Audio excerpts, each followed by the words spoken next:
रेहाना और रवि की शादी के वक्त रवि के पास कुछ नहीं था। रेहाना, तुमने मुझसे शादी करके एहसान किया है। मुझसे ज्यादा तो तुम कमाती हो। अरे तो क्या हुआ, एक दिन आएगा रवि कि तुम खूब पैसा कमाओगे। मुझे तुम पर पूरा विश्वास है। रवि और रेहाना खुद को स्टैंड करने के लिए पूरी मेहनत करते। रेहाना, मैं नौकरी नहीं करना चाहता हूँ। तो कोई बात नहीं, मैं नौकरी करके घर चलाती हूँ, तुम बिजनेस सेट करने की कोशिश करो। एक दिन रेहाना, तुम जानती हो, मैंने जो विज्ञापन बनाने वाली कंपनी खोली थी ना, उसे बड़ी ब्रांड का ऑफर आया है। अब हम लोगों के दिन ब्यारे न्यारे हो गए हैं। मैं जानती थी रवि कि एक दिन तुम सेटल हो जाओगे। रवि का काम अच्छा चल जाता है। एक दिन वो रेहाना से कहता है, रेहाना, अब हम लोगों का बच्चा भी हो गया है। बहुत छोटा है वो। उसका ख्याल कैसे रखेंगे हम? कैसे क्या, मैं गांव से माँ को लेकर आ जाती हूँ। नौकरी से हाफ डे ले लिया करूंगी। अभी तो वो छोटा है, स्कूल जाने तक मैं मैनेज कर लूंगी। देखो रेहाना, मैं अब अच्छा कमा रहा हूँ। तुमको नौकरी करके परेशान होने की कोई जरूरत नहीं है। अरे कैसी बात कर रहे हैं, मैं अपनी लगी लगाई नौकरी कैसे छोड़ दूं? और मैंने तो सुना है हम लोगों को कुछ ही महीनों में सरकारी नौकरी मिल जाएगी। सरकारी नौकरी में कितना कमा लोगी? उतने में तो मैं ड्राइवर रख लूंगा। रेहाना को रवि की बात का थोड़ा बुरा तो लगता है। कम से कम मेरी नौकरी की इतनी बेइज्जती मत करो। भूल गए, इसी नौकरी के बदौलत तुमने अपना बिजनेस खड़ा किया है। अरे वो तो मैं किसी के भरोसे भी कर लेता। देखो, अपने बच्चे को संभालो, घर का काम करो। अब बाहर जाती तुम अच्छी नहीं लगती हो। रेहाना रवि के कहने पर नौकरी तो छोड़ देती है, लेकिन अब बड़े से घर में उसकी कीमत किसी नौकर से कम नहीं होती। एक दिन रवि का दोस्त आता है। भाभी, हम लोग तो आपको तब से जानते हैं जब से आप लोग शादी होकर इस शहर में आए थे। आपकी बदौलत ही सारा बिजनेस खड़ा हुआ है। ये किस्मत तो आप ही की है भाभी। हाँ हाँ भाई, हमारी मेहनत तो कुछ है ही नहीं। अरे होगी, लेकिन भाभी की किस्मत के आगे कुछ नहीं। दोस्त वहां से चला जाता है, लेकिन रवि का गुस्सा सातवें आसमान में होता है। देखा कैसे बोल रहा था? अरे बिल्कुल अच्छा आदमी नहीं है ये। कैसी बात कर रहे हैं आप? प्रशांत भैया तो बहुत अच्छे इंसान है रवि। कैसे उन्होंने हमारे मुश्किल वक्त में हमारा साथ दिया था। अरे था पैसा तो साथ दिया, नहीं तो कौन पूछता है? रवि का व्यवहार पैसा आते ही अलग हो गया। वो बंदे को बंदा नहीं समझता। घमंड से घिरे रवि ने तो एक दिन हद ही कर दी। रेहाना, मैं अब तुम्हारे साथ नहीं रह सकता हूँ। क्या क्या बकवास कर रहे हो रवि? क्या कहना चाहते हो? और क्यों नहीं रह सकते तुम मेरे साथ?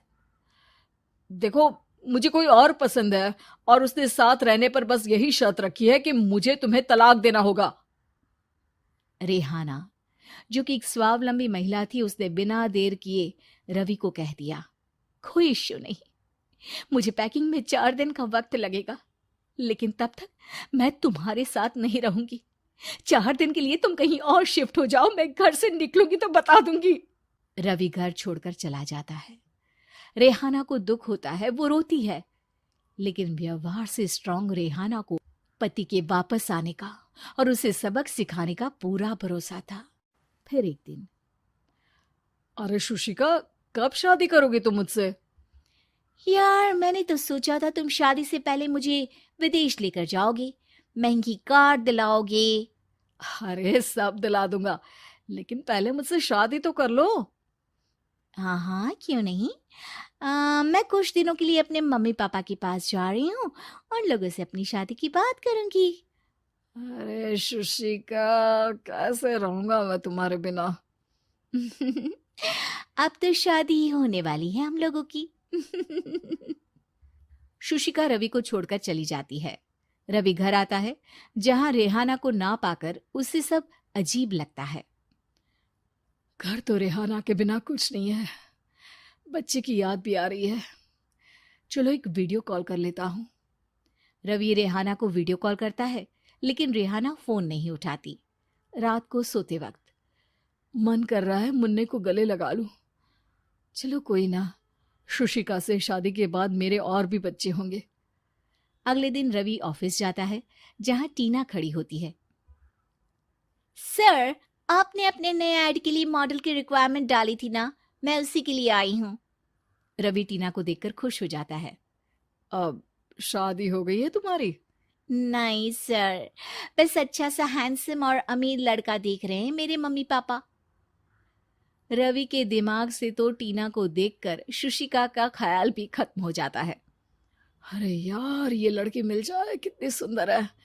शुशिका तो इसके आगे कुछ नहीं है। आ, अब क्या तुम्हें ऐसा नहीं लगता कि मुझसे मिलकर तुम्हारी ये खोज खत्म हो गई है? आप तो 2 बच्चों की पापा लग रहे हैं। अरे नहीं नहीं, मेरी शादी तो हुई थी, लेकिन बीवी को किसी और से प्यार था, मुझे छोड़कर चली गई। खैर, टीना की दोस्ती रवि से हो जाती है, लेकिन 1 महीने बाद शुशिका रवि के पास वापस आती है। मेरे मम्मी पापा तुमसे मिलना चाहते हैं, लेकिन उन लोगों को ये मत बताना कि तुम पहले से शादीशुदा हो, और हाँ, शादी से पहले अपनी सारी प्रॉपर्टी तुमको मेरे नाम करनी होगी। अरे पागल, अब मैं तुमसे शादी ही नहीं करना चाहता। भला ऐसी लालची औरत से कौन शादी करेगा? तभी वहां टीना आ जाती है। रवि, ये पागल सी औरत कौन है? देखो, तुमने ही कह दिया ना पागल, तो पागल ही है। पता नहीं कौन है, कह रही है शादी कर लो, लेकिन शादी से पहले अपनी सारी प्रॉपर्टी मेरे नाम कर दो। बोल तो सही रही है। वैसे तुम जानती हो, मेरी एक सहेली है, उसके पति ने उसे पैसा आते ही छोड़ दिया, जबकि उसको खड़ा करने वाली ही मेरी सहेली थी। और मुझे भी भरोसा नहीं है। अगर मैं भी तुमसे शादी करूंगी तो तभी जब तुम मेरे नाम अपनी सारी प्रॉपर्टी कर दोगे। अरे हाँ हाँ, क्यों नहीं, बिल्कुल कर दूंगा। रवि और टीना की शादी की तारीख तय हो जाती है। वो अपनी सारी प्रॉपर्टी के कागज लेकर शादी वाली जगह पर पहुंचता है, लेकिन वहां टीना आती नहीं। रवि टीना को मैसेज करता है। कहाँ हो? सॉरी, मैं तुमसे शादी नहीं कर सकती, मुझे तुमसे भी ज्यादा पैसे वाला मिल गया। रवि को गुस्सा आ जाता है। वो गुस्से से सारा डेकोरेशन तोड़ रहा होता है कि वहां रेहाना आ जाती है। सर, क्या हो गया? क्या डेकोरेशन पसंद नहीं आई आपको? अ, तुम यहाँ क्या कर रही हो? मैं यहाँ की डेकोरेटर हूँ। क्या आपको पसंद नहीं आई यहाँ की सजावट?